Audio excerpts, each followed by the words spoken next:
Hello guys, this is Ben with Joe's Gaming Electronics. Today I'll be showing you guys how to replace a battery on a Fitbit Sense 512. All the tools that you see in this video will be linked down below, as well as the repair kit itself, which includes the battery, a metal pry tool, a spudger, a T2 Joe's screwdriver, and Joe's cold press glue. Another tool that you'll need is a clamp or a rubber band, just so once you put the glue on, you can wrap it around and make a good seal. But we'll be using a clamp. And another piece of material that you might need for this repair is a paper towel, just to wipe off all the excess glue, and you also will need a heat gun or some sort of heat to go around, just so the glue kind of loosens up. Something else you'll need is some alcohol as well, 70%. I believe we do include that in the toolkit. And I think that should be everything. And if you do not feel comfortable in doing this repair yourself, you can always send it to us. And let's just get straight into the repair. So first of all, we're gonna need our pry tool for this and some alcohol, and we'll start off with the heat gun. We'll just go around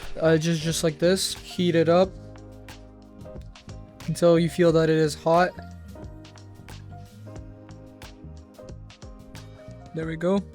Now we could grab our metal pry tool to begin loosening the screen up. Screen is up now. Okay, set the metal pry tool aside now. We'll grab our Joe's T2 screwdriver and then screw the shield right here. Those screws aside. There's two screws that are holding the shield down. There we go.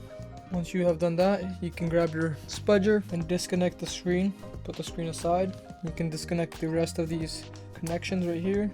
Put the spudger aside. Grab the T2 again. There are two more screws that are holding the motherboard down to the housing, and we'll unscrew those as well. Once you have done that, you can grab your spudger, lift the motherboard and battery out just like that. And most of the time, this one seems like it was loose, but most of the time you will have to grab some alcohol and pry the battery off the unit. So you grab it and start prying it right here. But in our case, it was already loose, so we'll put it aside. This is the old one. We'll grab our newer battery, and now we could begin the process of putting everything back together. But before that, we're gonna grab a Q-tip, some alcohol, and clean up the old glue that was on here. It's gonna be pretty hard because it's already adhered, looks like.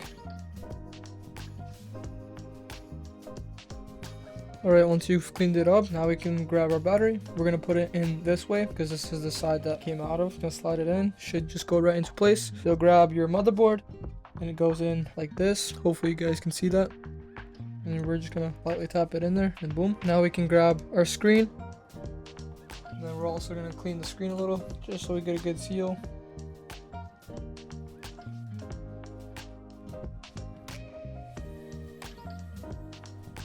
There we go.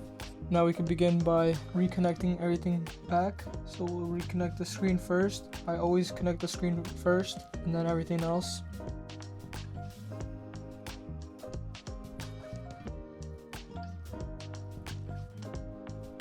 There we go, we have everything connected. Now we can begin by putting the shield back on. It goes in like this.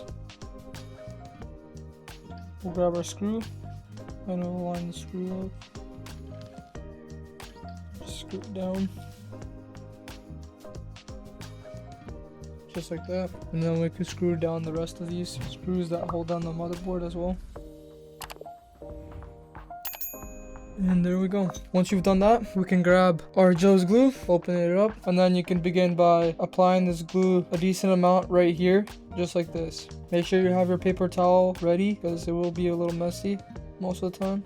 And make sure a clamp or rubber bands are next to you as well. So once you apply some glue, you're gonna make sure you align it properly and just set it down and press down on it. And there will be a lot of glue coming out, which is a good sign because that means it's getting a good seal. You always want a little bit of extra glue. Just wipe all the extra glue out. And you're just gonna take another look. Looks good. So we're just gonna clamp it down or put your rubber bands on. Doesn't matter. Whatever you have at hand will work. There we go. Now we just let it dry for about 8 to 10 hours. I usually like to do 10 hours. Thank you guys for watching this video. All the tools that you saw that I was using, like this T2, Joe's glue, all the tools, as well as the battery itself and the kit will be linked down below. If you don't feel comfortable in doing this repair yourself, there will be a repair page that you can fill out down below as well. And I hope you guys have a great rest of your day. Thanks for watching. Like and subscribe. Peace out. Thanks for watching the video, guys. If you guys love what we do, please support us. You guys can click on the links that we have on the end screen. You guys can buy parts, sales, or service so we can continue to make great videos for you guys for many more years. Thank you.